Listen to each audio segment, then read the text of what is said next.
Нервите при крај трошоците се повисоки. За само една година трошоците за живот пораснале за 4,4%, според последните податоци на Државниот завод за статистика. На терен граѓаните децидни, каде и да се свртат на секаде високи цени.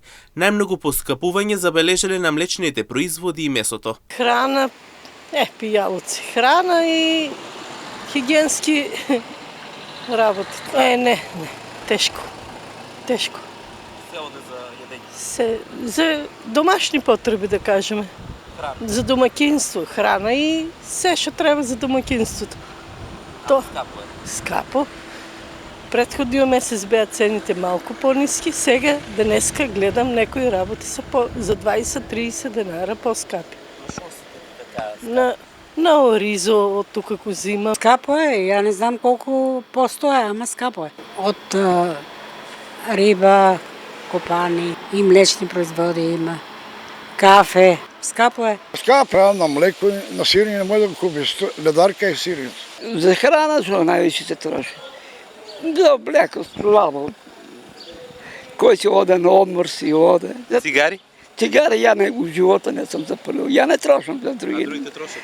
Трошат и за цигари. Скапи се.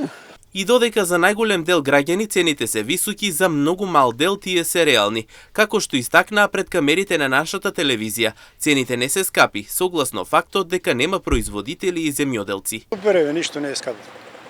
Не, шомец дотапа пун секој ден муштери и не е скапо. Пуни се. И тоа комај сите маркети. А сите кукат, не мора да се јади. Јас 70 години сум и кусур. Толку до сега не сум видел да навалува народот за јадење, сите кукат скапото. Веќе не садеме нормално, се сетаме, не произведуваме, не садеме и само чекаме ефтино да може да го намалат. Не бива. Таман е сега, не е ништо скапо.